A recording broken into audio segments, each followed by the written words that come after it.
All right. Well, welcome everyone. Thanks so much for tuning in today. I'm really excited about the session because we're going to be doing an interview with Angi Krempel, who's one of my clients and jumped on board with the authentic relationship system about a couple of years ago, almost a couple of years ago now. So it's can't believe how fast time has gone.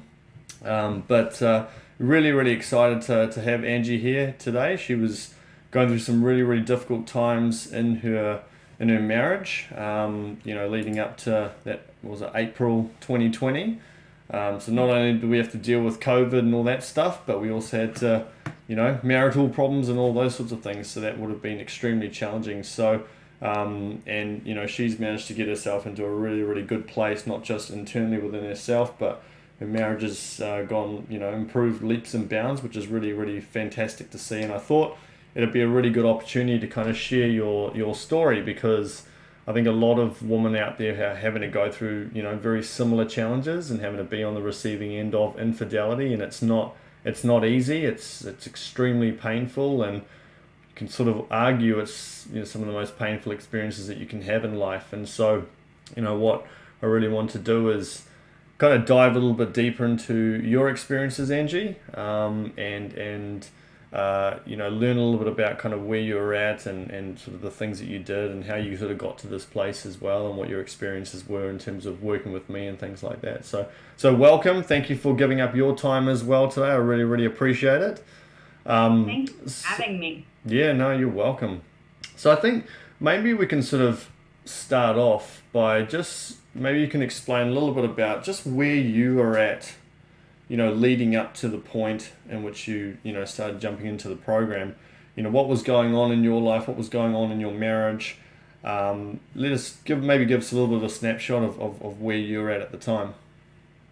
Okay, so living in Las Vegas, no family. My husband and I had moved out to Vegas in 2017 to get away from the East Coast, to try something new, to, have an adventure and just be somewhere that we hadn't lived before. We were both born and raised in Baltimore. We had been there our whole lives, and it's not the best place to raise a family, and we just decided to head west. So after deliberation of where we were going to go, Las Vegas is where we ended up. And we had been married at that point for 12 years, going on 13 years. We have two children. One of them, the oldest, my son, has special needs. He's on the autism spectrum, and he does have ADHD and asthma and epilepsy. So a lot going on. My daughter is just shy of 2 years younger than him, so very busy family, and had moved to Vegas, no support. We were finding our way. It took us a long time to find employment. There was a lot of stressors. My husband is a career truck driver, and I work in healthcare. And even with those industries being basically a gimme for employment, we were having a very hard time. My husband and I also own and operate an entertainment company. So, being in Las Vegas, we thought would be ideal for that, to kind of branch out to the West Coast and bring into a new market. It was not received well. Vegas does not like outsiders coming in. You have to basically prove your worth to them. It's not a welcoming city which is weird because it's a transient city, but it's not a city that welcomes you with open arms as a newbie. Interesting. Yes, very interesting. With it being a tourism-based city, it's hospitality driven, and they're depending on people being in and out. So people that are actually living there, we weren't really going to the Strip and doing all the Vegas things, because as a family, you don't really do those things. So we were we were about 20 minutes from the Strip. We were kind of in the burbs, in the expensive side of town, of course, because leaving Baltimore, I said, get me out of the nonsense. So we end up in the pricey side of town, and then we can't find work. So that was definitely a stressor. It took Brad about 8 months to get a job. It took me about 13 months to get a job. Wow. You know, we had hit rock bottom. As far as financials and as far as, you know, it's a strain on your marriage when you are trying to figure out how you're going to feed your kids. And, you know, as a man, that was hard for him because he grew up where the man provides, and he felt like he wasn't able to do that. So, you know, there was a lot going on. He did finally get a job, and he got a really good job, delivering for a liquor company. So lots of job security in Vegas when you deliver liquor. Right. However, that put him in situations where he was in environments that were tempting. Yeah, gotcha. He was delivering to casinos. He was delivering to strip clubs. He was delivering to places where, you know, there was a lot of temptation. Gambling became something that was a problem for him. And I didn't really realize how much of a problem that was because we have always pretty much kept our money separate. So it wasn't impacting me because, you know, we were splitting the bills the way we always did, and he was giving me my portion. And as far as I knew, everything was good. Sure. However, because we had such a hard time finding jobs initially, I was working 2 jobs. So I picked up a restaurant job on the weekends, and I had my teaching job during the week.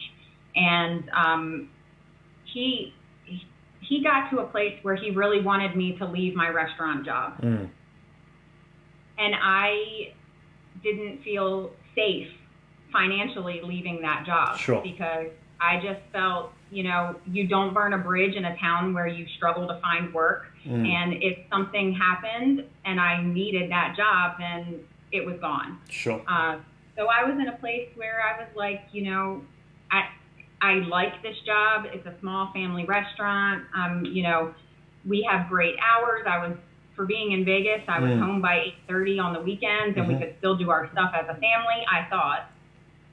But he did not feel that. He felt like I was keeping a job that I didn't need, and that I was keeping that job to avoid being his wife. Gotcha.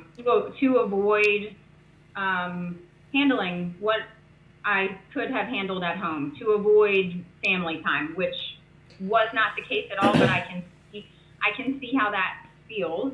You know, looking back at it, I can see how that feels. For me, I was coming from a place of security. Yep. For him, it felt like abandonment. Yeah. Okay. You know, leading up to COVID, we had a gigantic show for our entertainment company planned in Baltimore, where we're from. And he had to fly out to, you know, make arrangements to make sure everything was good. That was January of 2020. He flew out, and when he came home, he told me, "I've been doing a lot of thinking, and I just think we need some time." And of course, I'm like, "What? You know, yeah, this is of course, crazy. Yeah. You know, what the hell's going on? Like, you know, what is this?" And so he decided that he would be coming back to Maryland for the show, and that he was just going to stay here for a bit to, you know, to see what he wanted to do. So he left in the beginning of March. Again, I'm still working 7 days a week. I'm now in Las Vegas with 2 kids by myself, working 7 days a week. I'm completely exhausted. I'm completely stressed. I'm dealing with my kids all the time because school had shut down. You know, COVID was crazy in Vegas because literally everything just shut down. Yeah, that's right. It was, you know, our restaurant was still running, but it was carry out only. So it was a skeleton crew, and we could only have a certain amount of people in the building at a time. It was all those, you know, restrictions and stuff. So it was a crazy time. It was an insane time. I wasn't eating. I wasn't sleeping. I was not taking care of Angie. That's for sure. And I was in a place where I wasn't sure what the hell I was going to do. I was like, of course I'm devastated. My husband just told me he wants to separate. But at the same time, I was like, there was a part of me, there was a little like angel and devil going on my shoulder, like, okay, I'm devastated. He wants to separate. But at the same time, over here, I'm saying, okay, like, now what? Yeah. So what's next? Because now I'm in this place where I'm a hot mess, and if this is truly what's going to happen, I can't be a hot mess. So I just reached a point where I was looking for things that I could do for myself while working 7 days a week, while grading for my students, while being a mom, while carrying everything financially. Because the other thing that I forgot to mention is that before he came out to Maryland, he lost his job. And so he hadn't been working for a few months by the time he came out. And so I was fully financially floating everything. So did you find that like you've kind of got two scenarios here? You've got the situation with your husband and him kind of saying, look, I think we need some time apart, etc. And then you've got your survival, parts of your life. I've got to take care of the kids, the finances and stuff like that. Did having to address that side of it almost not quite reduce the pain, but did it help to act as a bit of a deflection from the pain that you were experiencing over here? Well, for sure, because I had to deal with what was in front of me, Sure. and that was my kids, and that was my job, and for my job, and my students, and I had to face what was in front of me, and it also though gave me a distraction from really like how I was not taking care of myself. Like I really had to dig deep to go like, okay, this is it. Like you really need to take a step back and focus on Angie. It's hard to do that when you're so focused on taking care of everyone else. And it's really cliche that you hear like, oh, if mom doesn't take care of herself, then the house falls apart. It's, you hear that all the time, but it's true. Like self-care is so essential, and it's not even a matter of going to the spa and getting massages. For me, it was like making sure that I was having water every day. That's right. And making sure, like, so for me, like my stress response, a lot of women when they're stressed go into like an eating mode. That's right. Where you stress eat. Yep. For me, it's opposite. Yeah. For me, everything shuts down, and I have no appetite at all, and I have to kind of, I have to be careful. Especially when you're working 7 days a week and you're just going. My teaching schedule gets a little crazy because I'm teaching college, so I have day classes and night classes. My restaurant, I was running. We're busy. It's a small family restaurant, so I was active every single day, but I wasn't watering myself and nourishing myself, and so I really started to kind of deteriorate.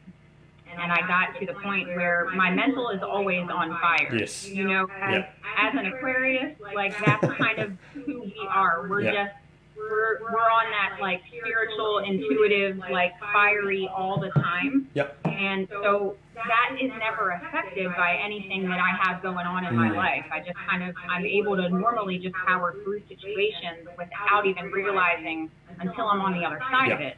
Yep. Which happened with this situation too. Absolutely. When I look back at times, I'm like, holy shit, it's a lot. Yeah. It's definitely a lot. So that's kind of what brought him out here and where I was in Vegas by myself with the kids. In May of 2020, after 3 months of being in Vegas by myself, I decided that no matter what was going to happen, I needed to come back to Baltimore because 2 reasons. I needed my family, but I also, sorry. It's all right. You don't need to apologize at all. It's it's lovely that you can express your emotion, and I encourage you to, because I think everyone everyone who's going through, similar situations to you, they all feel an incredible amount of pain, because that's the thing with relationships, and is that they bring up our deepest pain, our deepest fears, and our deepest insecurities. But I think what's also really unique about your situation, it's almost like everything just kind of went boom all at once. Yeah, And I think it that's, when I say unique, yes, it tends to happen like that for a lot of people, but I think the added factor of COVID just starting at that time, because it yeah. wasn't just like right now, I think we've all kind of somewhat accepted, look, COVID's here, whatever, and Right. especially in the US, I think you guys have actually just kind of got on with things, which is Oh kind my of gosh. good. But over here in New Zealand, it's a little bit different. We're still trying to like almost eradicate it, which is not going to happen. But the point is that because it was all so fresh and new, there was just so much additional fear that was coming in. Sure. Like, where the hell am I going? How am I going to get money? Am I going to lose my job? Plus, Mhm. I've got to take care of my kids. Plus, I'm in this new city. Plus, I'm having my Mhm. husband who's decided he wants to move back to Maryland. Like, and I'm here on my own. So it's kind of Sure. like you're acting a bit, you're really operating in sort of superwoman mode, in a lot of ways, but you're running on fumes at that time, which is tough. 100%. Mm. And for me, I just couldn't be the woman that kept my kids from Mm. their dad. Mm. Mm. I just can't. So Take your time. Sure. sorry. And please don't apologize. Honestly, it's totally cool. So I decided to come home. Mm. I'm gonna get myself together, guys. So I decided to come home, and before I left Vegas, I had a chat with my job, and I said, "Listen, like this is my situation," which they kind of knew because I was there for 3 months by myself. And when you're with your coworkers and things like that, you start to kind of you get to know each other's lives a little bit, and so they knew the situation. Mm. So I said, I need to go home. And they said, you can move to Hong Kong if you would like, but we want you on the team. So we were already fully remote at that time at the college. So if you want to stay, we want you to stay. Mm. So that was a major, major weight because I knew that I was coming home with a steady income. Yeah. Another thing was securing housing. Like, how in the hell was I going to? I knew I couldn't buy a house. I didn't have any money saved because I was paying for everything. So how was I going to pull through, like finding housing in a decent neighborhood for the kids?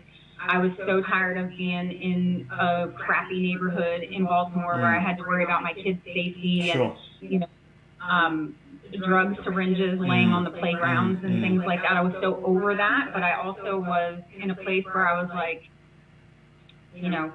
how's this going to happen?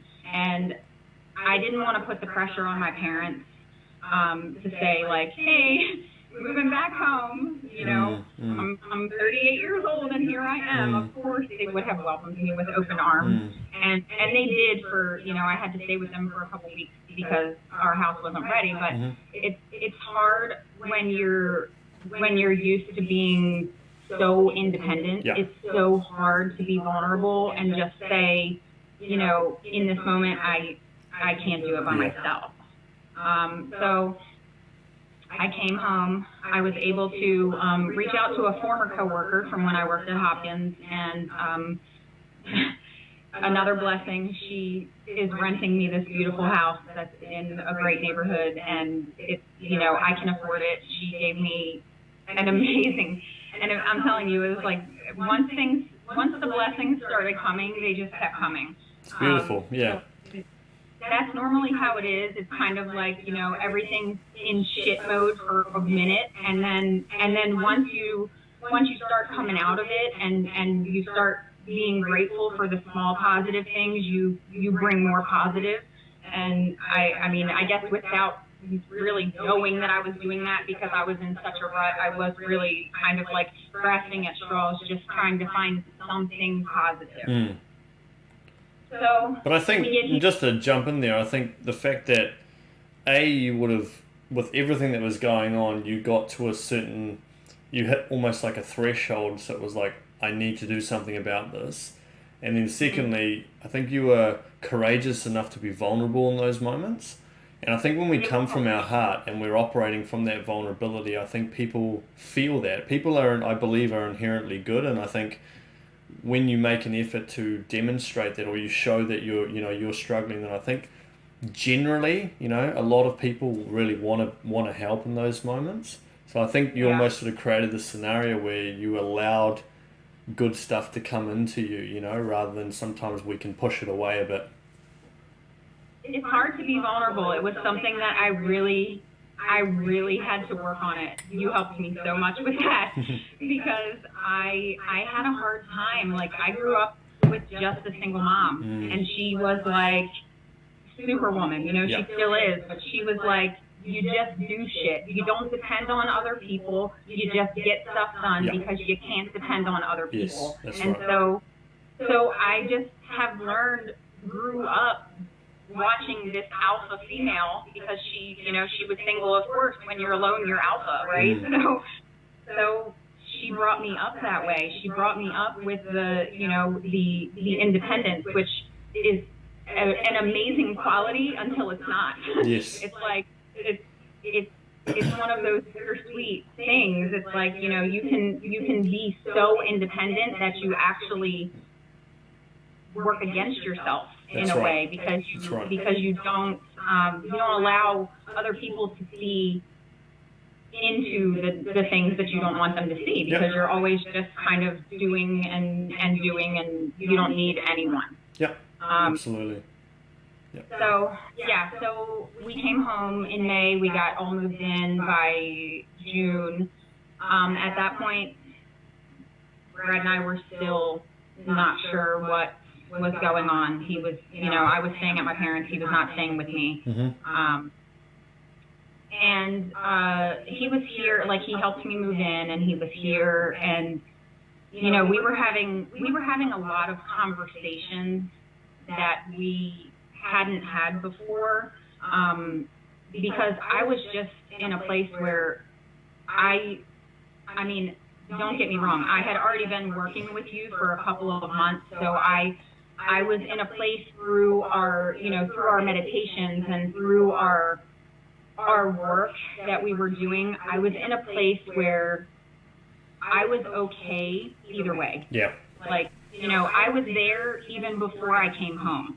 I was there. I was coming home for me and for my family and for my kids to be with their dad. To even if him and I weren't going to be together, I'm not going to be on the West Coast when he's on the East Coast. I'm not going to be the woman that kind of dangles the kids. I feel strongly about that. I grew up without a dad, and I just feel that it's important for children to be able to have a relationship with both parents if that is what is in the cards. You know what I mean? Absolutely, yeah.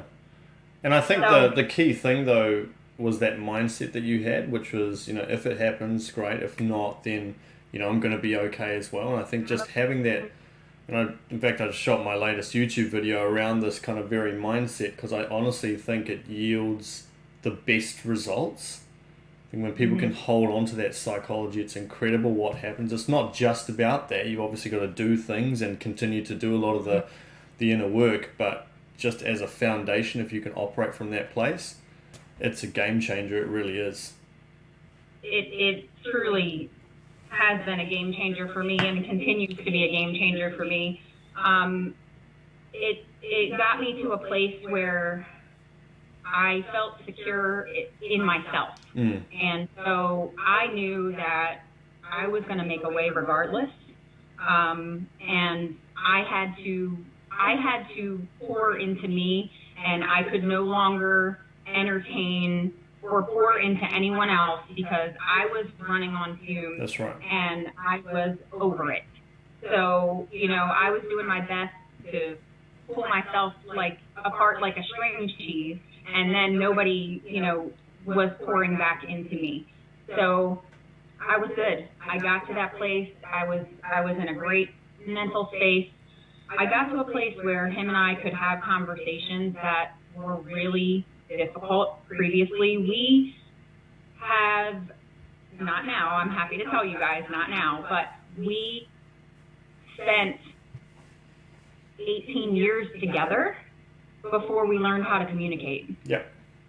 And that has been a game changer. But I'll tell you where this kind of stems from.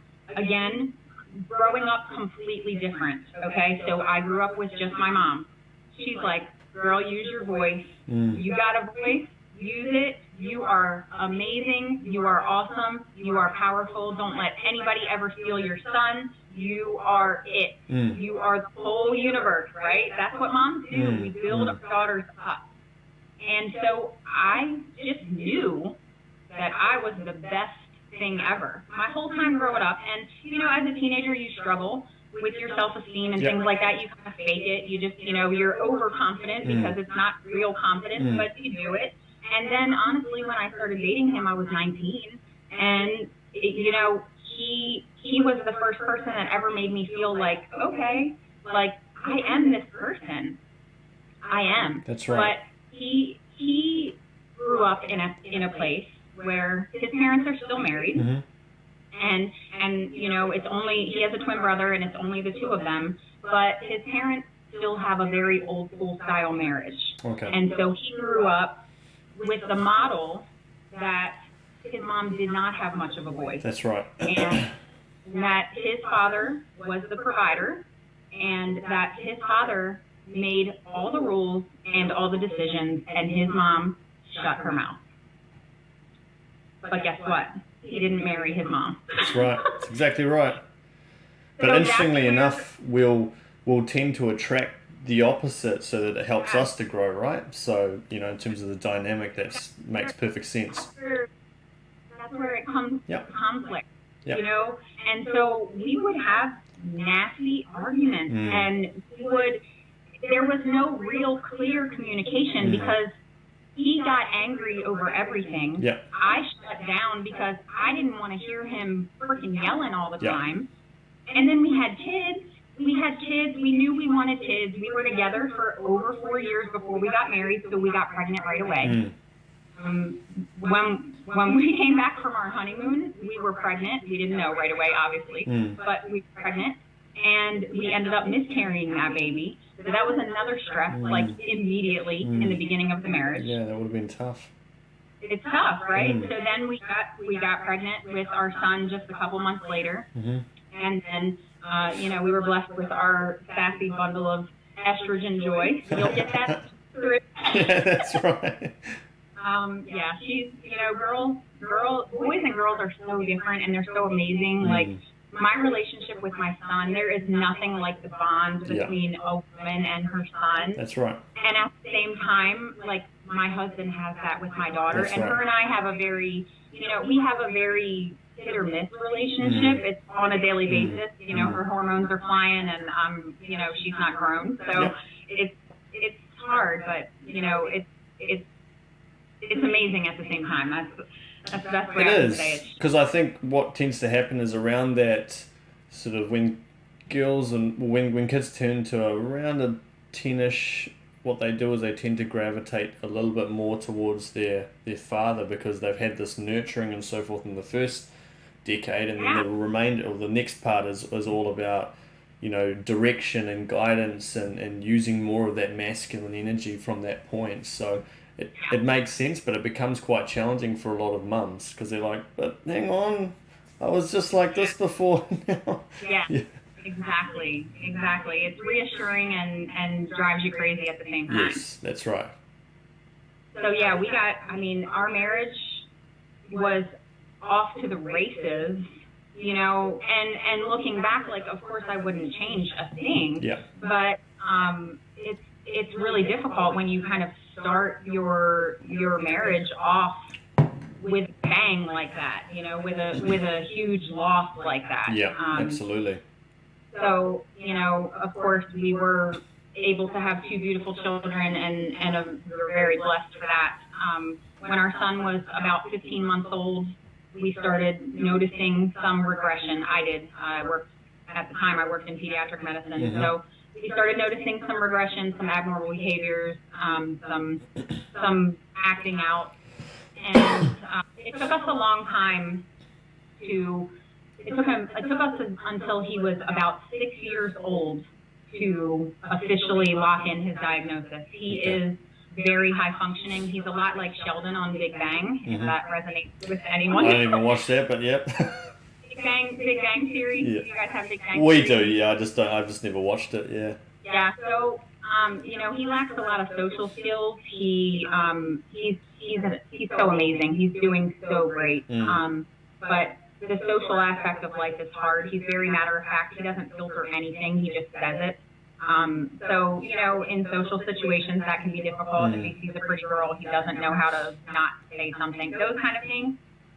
But when he was little, it was more aggression. And so that was hard because getting him into an educational setting where the other children and him, would be safe, where they were going to follow all of those, all of the things that are in the IEP, all of their own, rules and stipulations, that it's hard. And I'll tell you, one of the hardest things for me was that my in-laws, my husband's parents, did not, they don't, well, I won't say they don't now, but they didn't think that autism was a real thing. Okay. We're talking about, a different generation of Absolutely. So as much as I appreciated their opinion to just, beat him and move forward when he was acting up, that didn't work for one. So it was hard. Brad has always really struggled. I won't say he's there, but he's in a much better place with it. But he has always just struggled with having a special needs child. Yes. He deals with bipolar depression and anxiety, and he just could not accept and we went to family therapy. We would have Kyler's therapist, and they would say, let's meet with the whole family, let's see how everybody interacts. And it's hard to get somebody on board for that type of therapy who is kind of like, what the hell, he did go and he did participate, but it was with reservations and I won't say disbelief, but kind of non-acceptance. Sure. No, I understand. Just having a really hard time with the fact that our child was not perfect in the eyes of clinicians. He's perfectly made. He's perfect in the eyes of whatever spiritual realm you follow, but he's not like everyone else. Sure. And so that was hard for him. For me, obviously working in pediatric medicine, being a super, spiritual woman, I have always just kind of embraced him and rolled. And that's beautiful. It's absolutely beautiful, when you do that. I think part of the challenge for a lot of people, and especially men, I suspect, is that they don't feel like they know even how to handle it or what to do. True. And they can't fix it. So if they can't fix it, it's like, and that's where they struggle a lot, rather than it needs a loving approach, it needs an empathetic approach, it needs a compassionate approach. And I think, not to say that men don't feel that, but it is, it's a challenging experience when you can't go in there and just fix it, right?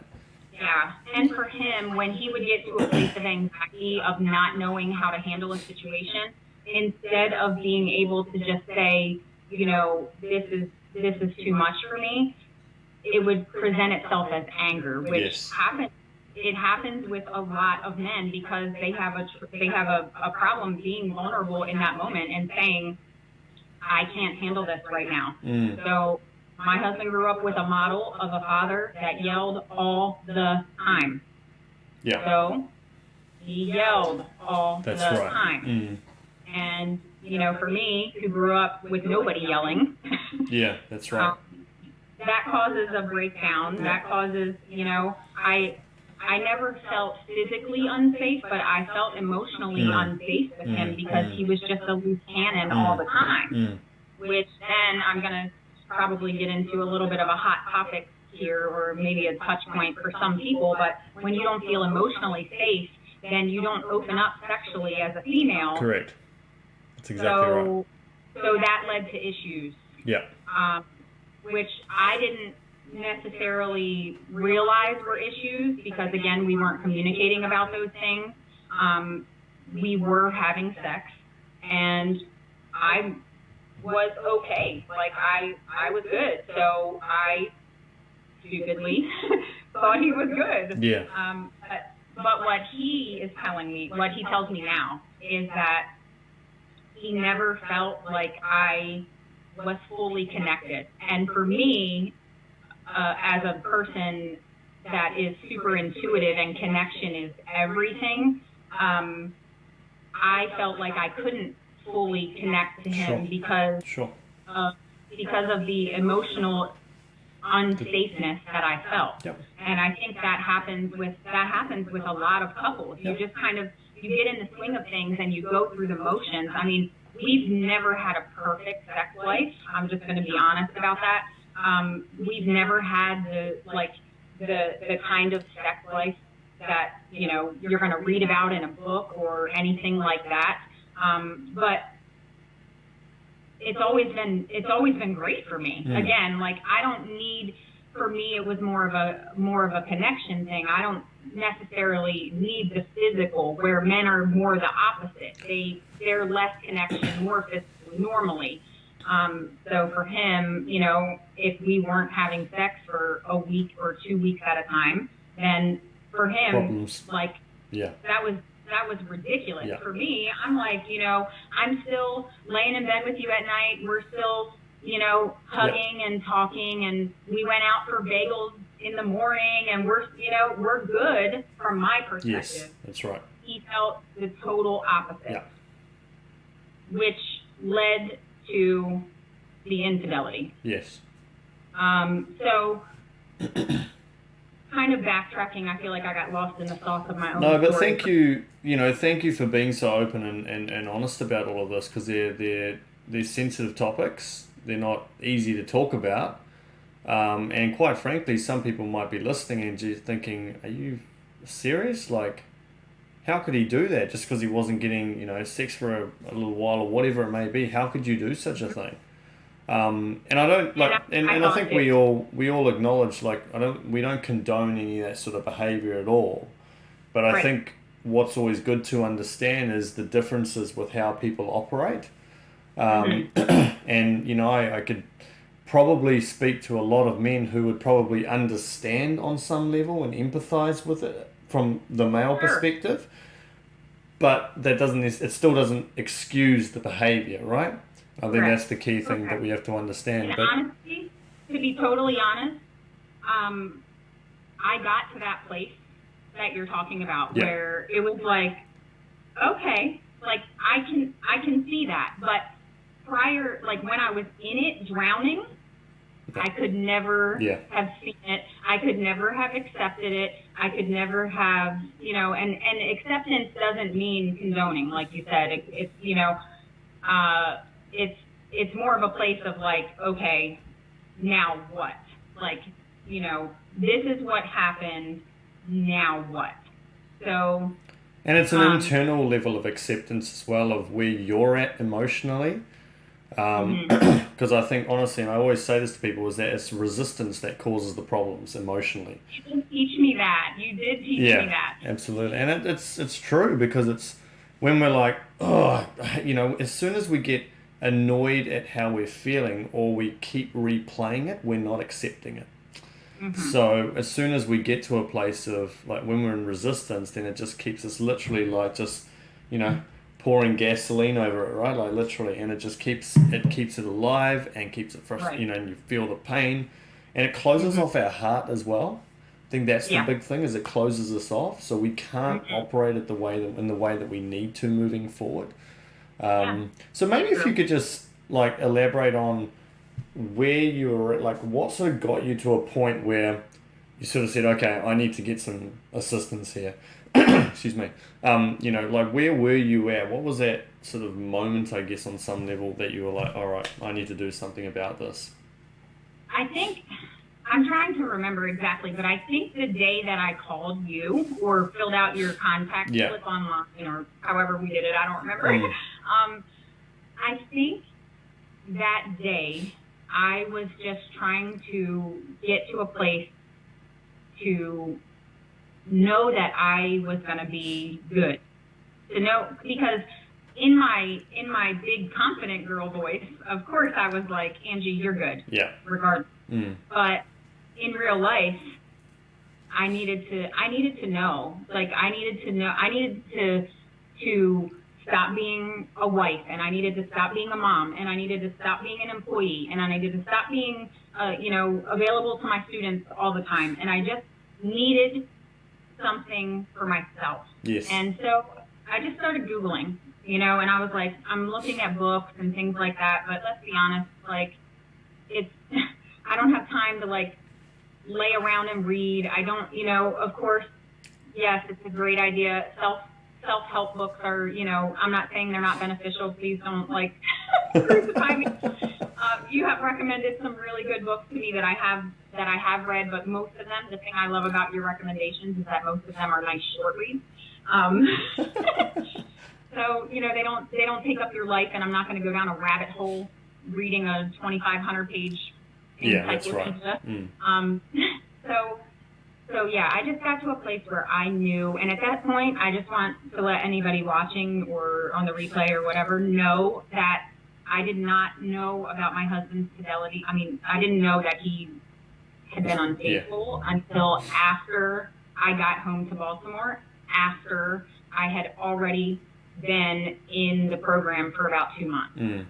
So I knew that he was here, and I knew that, there was a possibility of that, but I had no solid evidence, and I was being lied to. So, and I was all the way on the West Coast.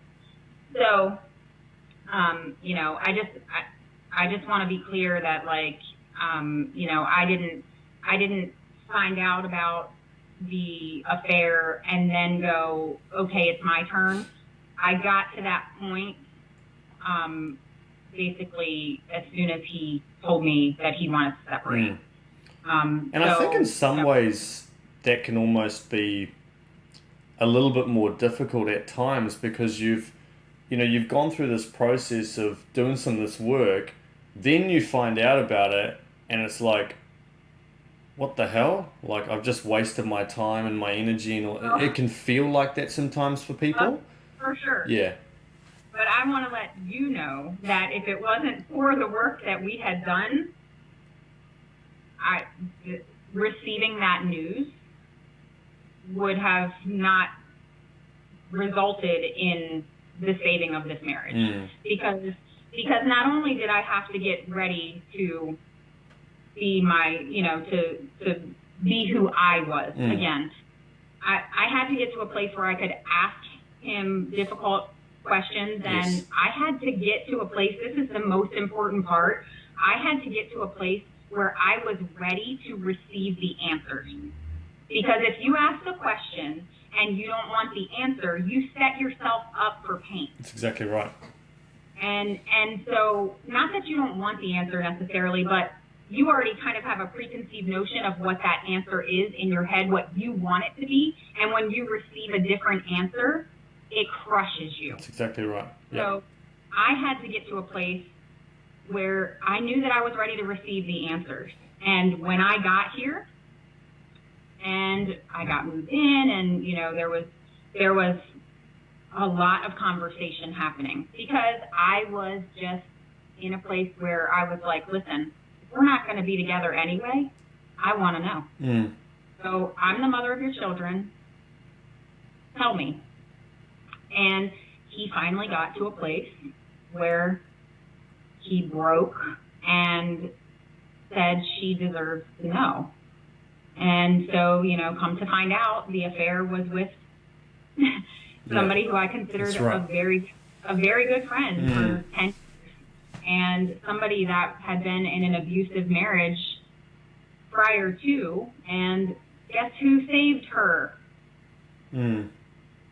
So it's like the ultimate kick in the guts. Yeah. It is, and not only was I mourning what I thought was the loss of my marriage, I was mourning the loss of a friendship. Yeah. Because there was a time where her and I were, you know, when I moved to the West Coast, obviously, you know, the distance is hard, but we didn't totally lose contact. We just, you know, you keep in touch less, is what I'll say.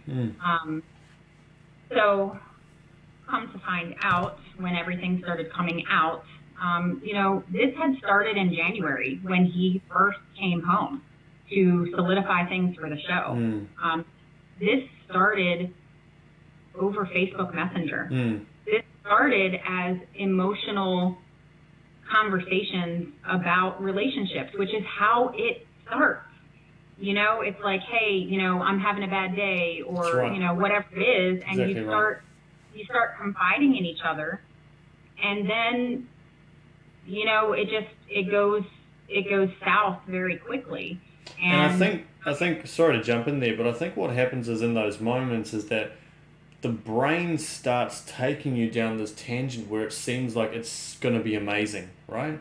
It's like the grass is greener on the other side, and like I've got this beautiful connection and all that sort of stuff. Fortunately, it never is greener on the other side, right? I mean, I very rarely see it. You know, most people who end up going this path, at some point they realize, oh man, what am I doing? This is crazy. And it actually doesn't give them what they think it needs. But it's almost like, you know, it's the temptation that we experience with, like, you know, gambling, right? You're like, might chuck a $20, I could win the jackpot this time, or I can win it, you know, and then you come out and you're like, oh no, what have I done? This is crazy. But it's that sort of temptation and that hook that comes in, especially if some things are being missed in the current situation. Then you have this discrepancy, and that creates the hook, if you like, in those situations. And for my husband, he already has that addictive personality. Yes, that's he already has that impulse control issue. So I can totally see, of course, you know, it seems like an innocent message. And then, you know, he comes here and it goes a little bit further. And then, you know, he comes back to Vegas, tells me he wants to separate. Then he comes out here and, you know, it just kind of snowballs. And he says that, you know, of course that's not what he wanted. Of course not.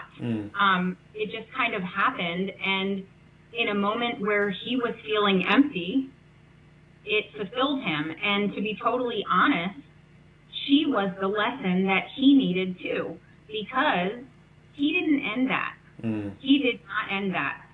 She did, because she was seeing somebody else the whole time too. Wow. So that was his instant kick in the gut, and him being able to, I'm not going to say feel what I felt, because it's a little different when it's a temporary situation like that, but he got a little bit of a taste of what it's like to feel that. I mean, and so he went down an ugly path that day. I ended up having to admit him for his mental health. Yes, no, I remember that. You know, I did not give him an option, because again, my children need their dad, and he was in a place where I wasn't sure that he would not take his own life. So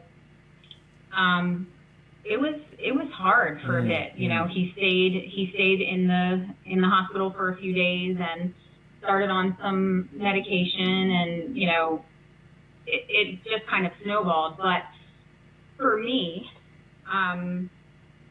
knowing I just kind of needed a ground zero. Yeah. And again, I didn't go into this even knowing if the marriage was going to be saved. I went into this being good either way. So when I knew everything, regardless of whether we were going to be together or not, for me, I just needed a ground zero. I felt like I couldn't keep rebuilding with like little pieces and then find something else out and it wipes out my foundation again. Like, just tell me, let's have the conversations that are going to tear us both apart right now, and let's get to a place where we hit ground zero and we can either rebuild as co-parents or we can rebuild as a couple. But either way, we have to rebuild because we have two humans that depend on us. That's right. Yeah. So now tell me, sorry to cut you off there, but it's, some people might watch this and think, oh, look, you know, Angie, she was raised by this really independent mother and she's just really tough and strong and she has this ability to be able to handle all of this and get through it. What would you say to people in that situation who are like, I just don't know if I have the courage to be able to handle all this or to go through and do some of the work that I need to do and stuff like that? Because, you know, it's not easy. It's not. But I do believe that everyone has the capacity to do it. I think 100%. That's the key thing. So 100%. And I have had, since I put that post up about, you know, his birthday post to me, I've had women reach out to me, and, you know, the one thing that I say is that you have to do you. Like, you have to stop giving a shit about anything else, and you have to be willing to invest in yourself. You have to be willing to do the hard work. It's really hard to dig out the ugly crap. It is. I had, you know, childhood trauma from being abandoned by my dad, and and childhood trauma from being raised by a single mom. And, you know, I had shit that I had to work through. Being a sexual assault, you know, I don't like to call myself a victim, but a survivor when I was a teenager. You know, that's the kind of shit that I figured out through the work we were doing, that I just kept stuffing and stuffing and stuffing. And so what happened was, when I started doing the work, when we were doing meditations and we were, you know, again, we're just kind of on the phone doing meditations, but it's such a powerful thing when you're on the phone with somebody and you have such a connection through the phone that, you know, you're asking me, what colors do you see? Tell me what colors you see. And I'm seeing colors, and I'm like, okay, like, it's coming, like, it's this happening, like, it's working. So we had done a meditation one day, and I had to go to work at the restaurant after. And when we were doing the meditation, I felt so relaxed. I got off the phone with you, and I was like, whew, like, I just felt light. I felt like, you know, I was going to work, I was in the best mood. I was just very, like, light. That's the best way I can explain it, like weightless. So I'm at work, and out of the clear blue sky, I had a panic attack. And that had never happened to me before. Now, as a medical professional, I've had patients tell me about that. I've had patients say to me, like, it's so debilitating, I can't breathe, I can't function. But I had never experienced it firsthand, and I'm literally with a customer, and I can't breathe. And so I get through it, I go outside, nice fresh air, and I'm getting myself together. I'm doing the things that I tell my patients to do. You know, I'm snapping into the mode where I'm like, okay.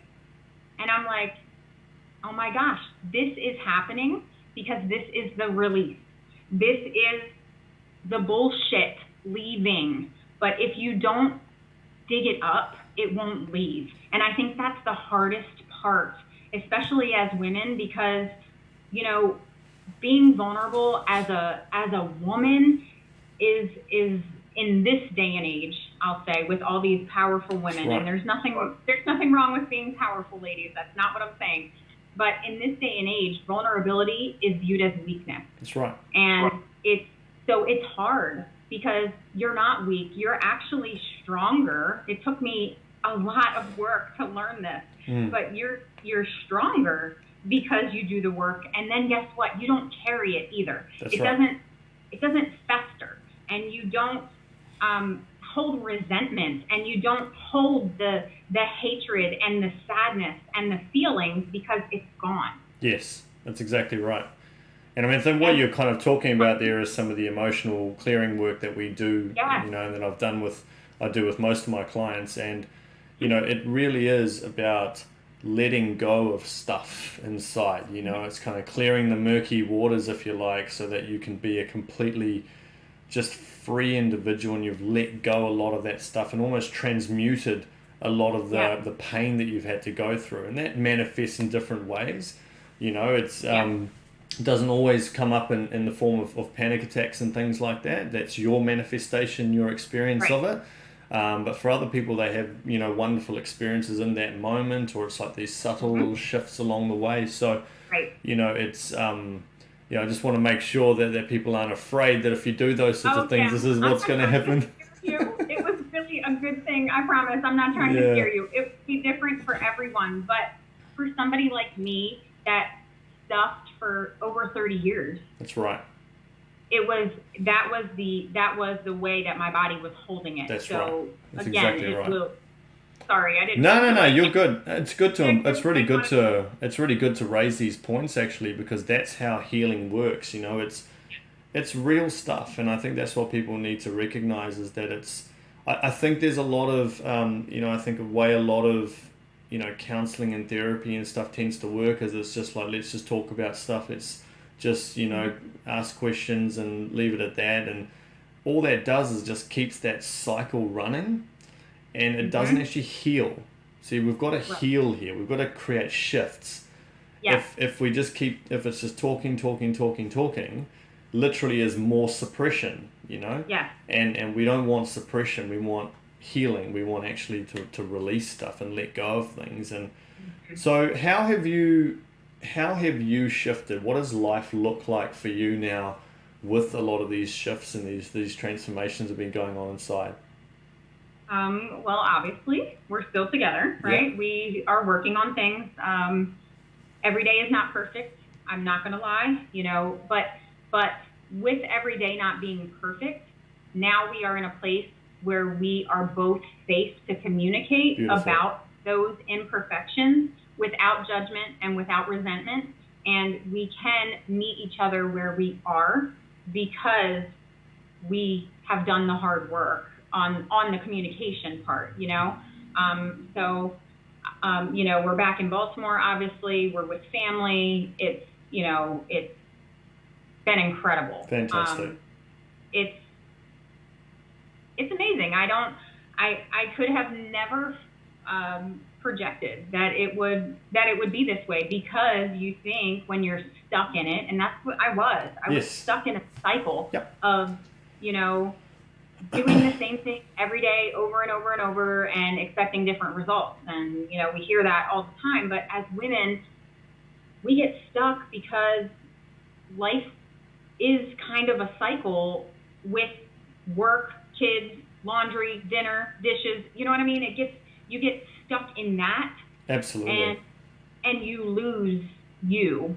And for a lot of men, I think, I can't speak for you because I'm not you, but for a lot of men, I think that's where the disconnection kind of starts, because you're no longer with the woman that you married. You're with the mom. You're with the dishwasher. You're with the laundry maid. You know what I mean? And yes, that stuff needs to get done. But what I realized is that I was putting so much pressure on myself to get everything done that I completely disconnected, and I lost my husband because I was too worried about laundry and a clean house, you know. And I Absolutely, think yeah. we get in that, and for me, like, you know, cleanliness is godliness, and happiness, and we get into that, like, I need clean spaces. But when it's taking time that you have had with your spouse before, and, you know, for me, it was, you know, again, going back to his upbringing, he doesn't do housework. Yes. Yep. He doesn't, you know what I mean? Because that he didn't see that. So, you know, in that aspect, some women are very blessed, and if you are blessed, just own it. Some women are blessed with a partner when it comes to housework and things, and, you know, somebody that's going to pitch in and I will tell you, he's better about it now because he understands how much pressure it takes off of me if I don't have to do the dishes every once in a while, or Right. you know, if you make a mess, just clean it. Now, don't get me wrong, he's all over the place too because he's he's anxiety and whatever, and he lives in clutter, but he doesn't thrive there. So it's hard. I call myself the manager because the man needs a manager. But it's a balance, and it's something that we didn't have before. Working from home has also been a major change in the dynamic for us because I'm home all the time. Yeah, that's right. I'm not on campus teaching students until 10:30 at night every day. And then he's getting up at 3:00 in the morning as a truck driver to go to work, and we're just basically moving in opposite directions for years and years and years. And then there's kids and my job, and it gets away from you. Yes. And now we're in a place where communication is open no matter what. And again, I'm not saying every day is perfect because it's not, but I have figured out how to move past the things that used to trigger me. And to be totally honest, I'm not sure how that happened. I'm not sure. I just kind of one day was like, you know what? No, not today. This is not going to get me upset. This is not going to do this, because if you look for things to trigger you, you'll find them. That's exactly right.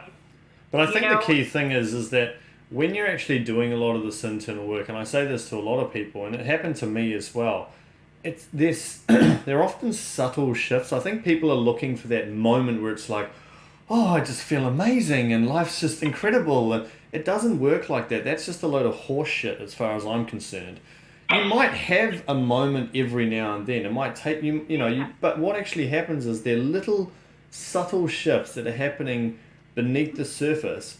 And then after a while, you're like, that's kind of weird. I'm not really thinking about that anymore. Or exactly. And that's how it worked for me, and that's how it works for so many of my clients.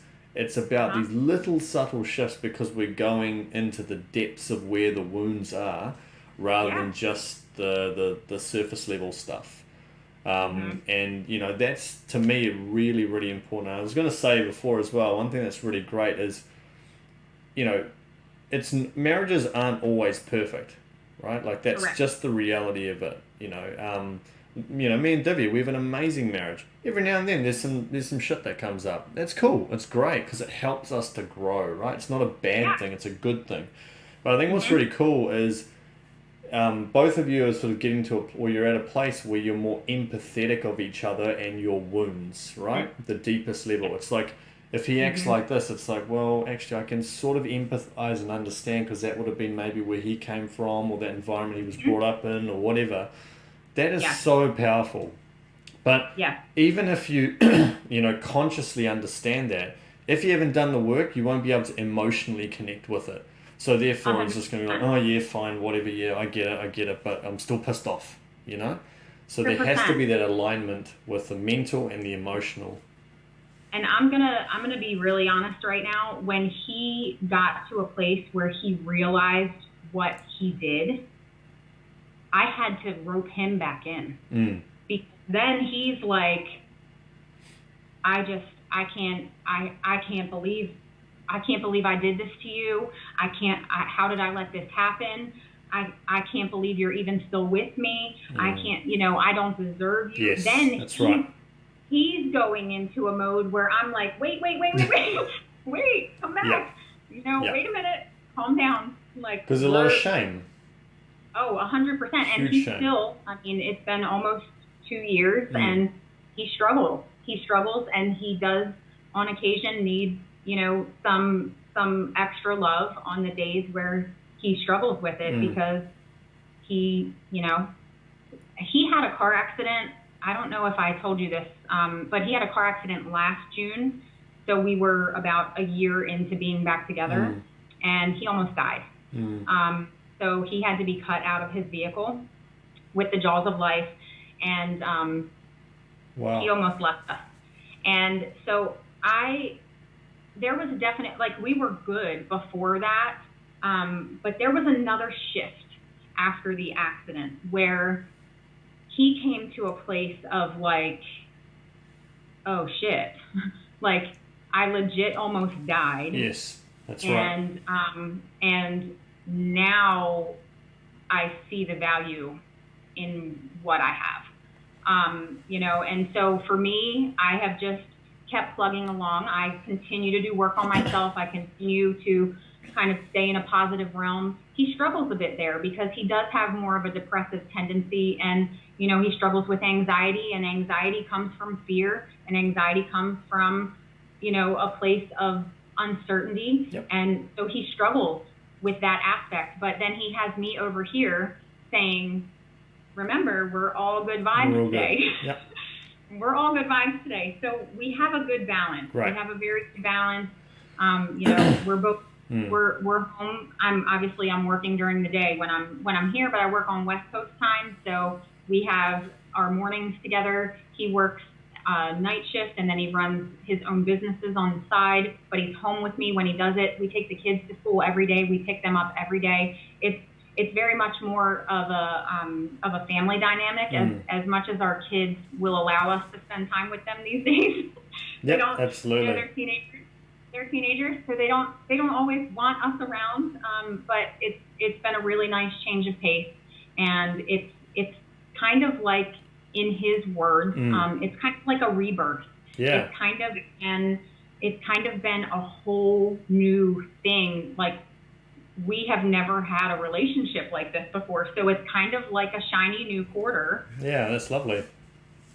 But now we both know what is required to maintain it, because getting it isn't necessarily the hard part, but the maintenance is the hard part. That's exactly right. And getting past, yes, of course, I'm gonna carry the I don't want to say the scars, but I'll carry the memory of what happened. Absolutely.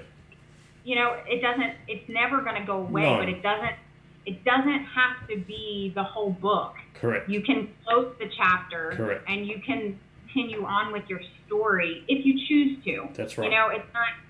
The ball was totally in my court. Yep. And I didn't have to choose it. But for some women, it's not going to be the best option. But for me, I can't imagine not choosing it, because now I see, of course, he's getting older too. So he's starting to realize that life is short and fragile. That's exactly right. It's, you need to be good to the people that are good to you. And it's, in this crazy world, it's really important to embrace the love and to just meet people where they're at. And for him, I had to get my shit together a little bit. Like, I did. Sure. He did too, and we had to get different shit together. Yes. It's like, and not everybody's going to be in a place where you can just say, okay, let's start from ground zero and move forward. But it's been an amazing journey with him, and it's majority, I would say, 28 out of 30 days of a month, we're firing on all cylinders, and we're good. But again, on the days that we are not, sometimes he just looks at me and says, we're not on the same page today, baby. And that's okay. It is. That's exactly right. Yeah, 100%. That's absolutely right. I was going to ask, because I always maintain, I think people sort of often think, but, it takes two to tango. Both of you have to really make the work. You've got to both do it together, but obviously you initiated a lot of it. What would you say to those people who are like, why the hell do I have to do the work when my husband has been the one that's cheated and so on? What would you have to say to them? I would say I was that girl. I would say I was in a place where I was like, his loss. Yeah. And then when I started working on myself, doing stuff for me, doing the hard work, through that work, you realize, like, no matter what the relationship is, there's always room for improvement, including the relationship with yourself. Like, you have to be able to be honest with yourself. That's right. And it's okay if you have imperfections. Everybody does. This world is not made of absolutely all, all the same, which is what makes it unique and fun and amazing. Everybody is totally different. 100%. And it's okay to have vulnerabilities, and it's okay to not be okay. Yeah. But you just have to be willing to own it.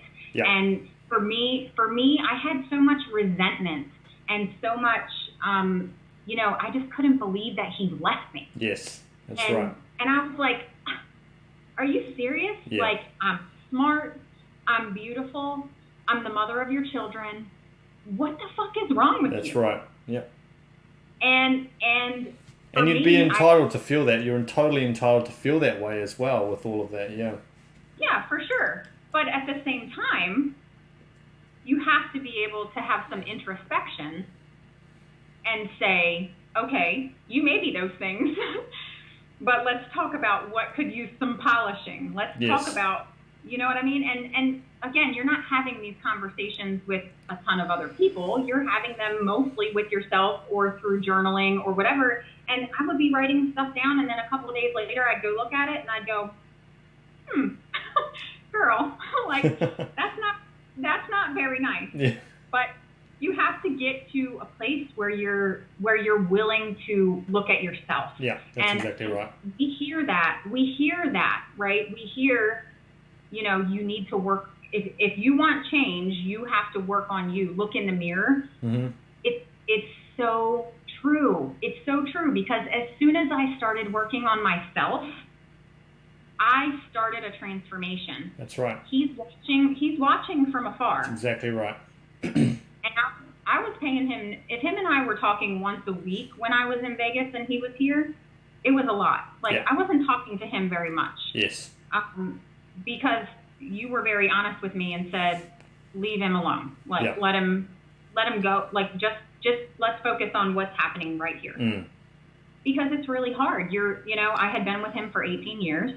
I'm used to, like, not only talking to him every day, I'm used to being in bed with him. That's I'm right. used to, having him around the house. I'm used to all these things with him present, and then he's just gone. That's right. And it was even little things for me that were hard, like going to the grocery store and not buying the food that he liked because he wasn't there. It's like those kind of things were like, wow. But I had to get to a place where I looked at myself enough and I said, okay, like, even if it's not going to work with him, you need to work on this for you and for any future relationship that you might have. Yeah. Because, again, I was in a place where it was either way. Yeah. But if there is a future mister that's not over here, then he deserves the best you. He doesn't deserve the baggage of what's coming from this.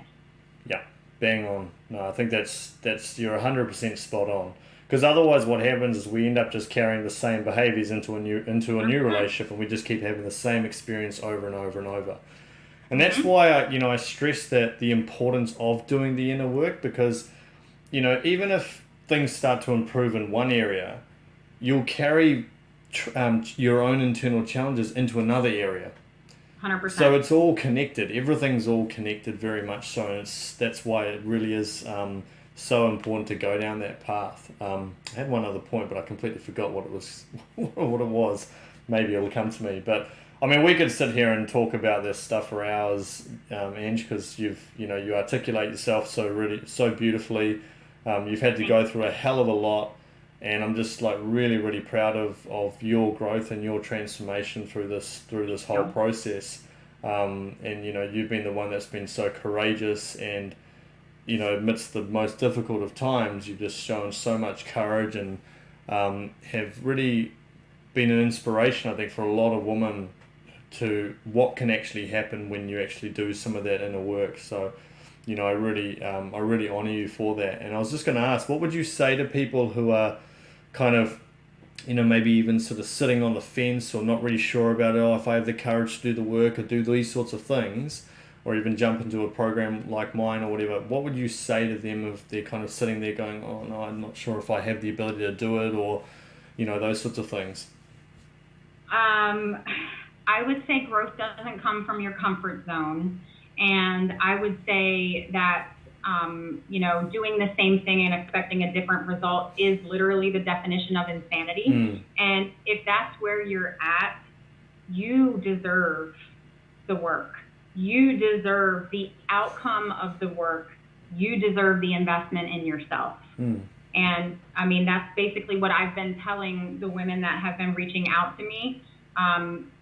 You have to do it for yourself. Take him out of it. And for some people that are still with their spouse that are recovering from an affair but didn't necessarily do the work, just decided to stay, and it's kind of in this place where like, now I don't know what to say, and I feel like if I say something, it's going to trigger one way or another, and you're not going to get anywhere by pressing conversations and heavy, hard work. That's not going to lead anywhere except down the same dark cave you came from.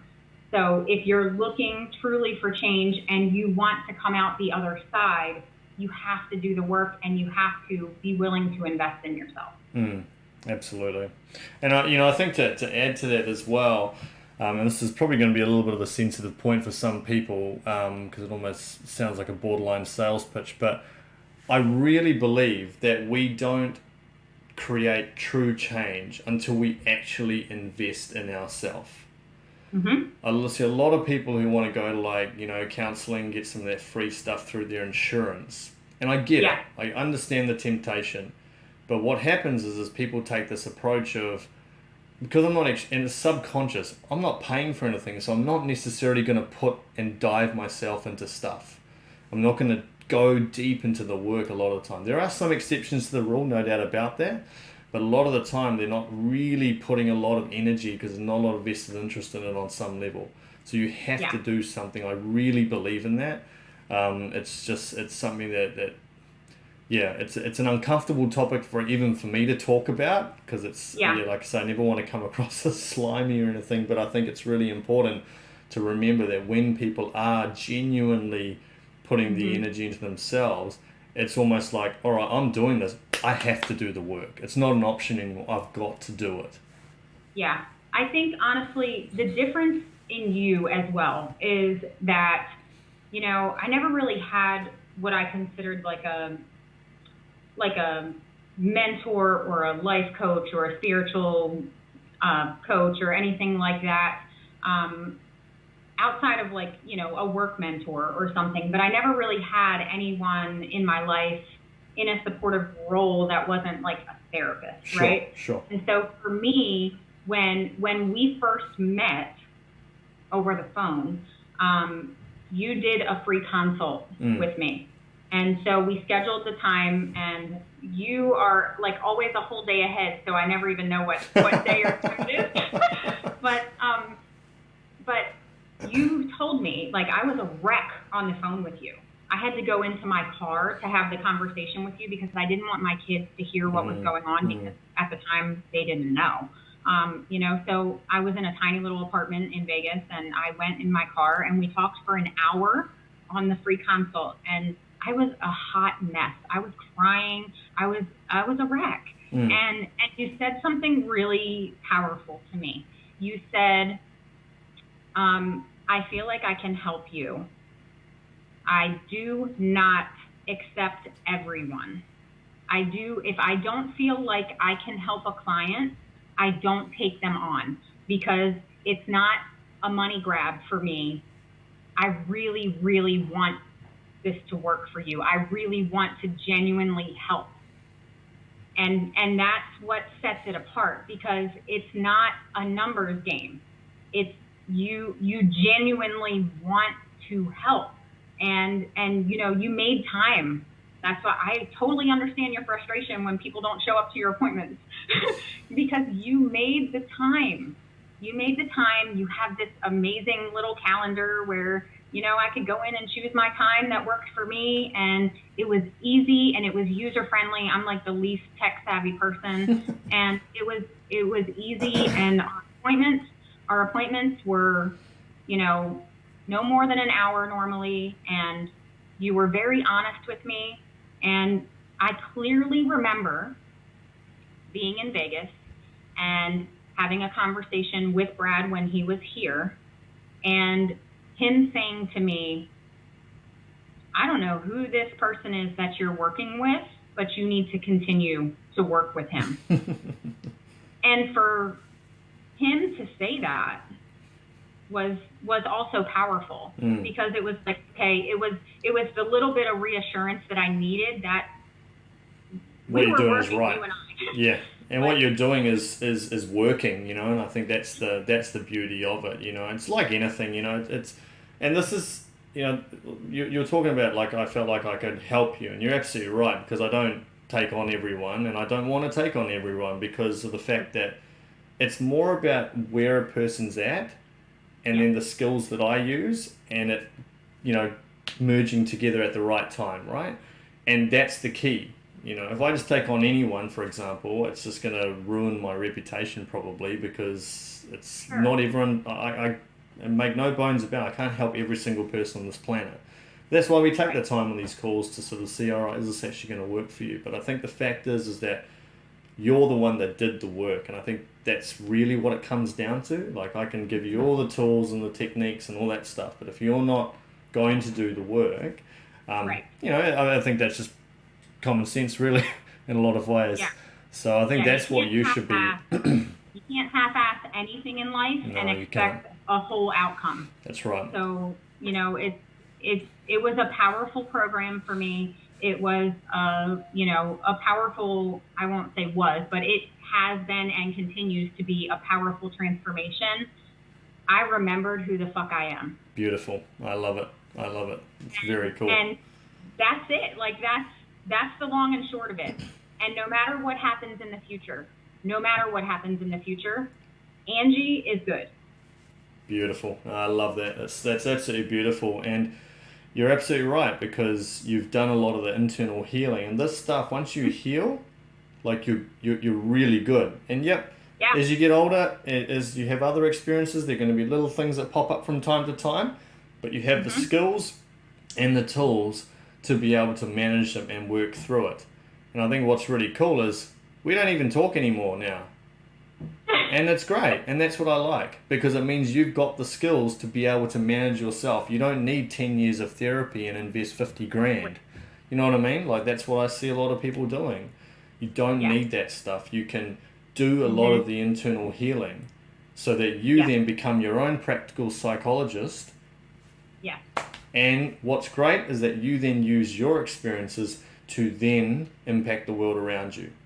And that's the ripple effect. That's why I do what I do, so that you can serve others as well on your path and on your journey. And that's the magic in all of us. So, no, I really I like I say, we could talk about this stuff for ages, but I really, really appreciate your vulnerability, your openness, your just sheer love and just beauty that you radiate as a person. I think it's a really wonderful thing, and I'm really glad that and I think the greatest gift that you can give is those shifts and those transformations are going to impact your children in such a beautiful way, and then naturally have helped Brad to shift massively as well, because I'm telling you now, those are some big shifts, big shifts, and you kick-started that process.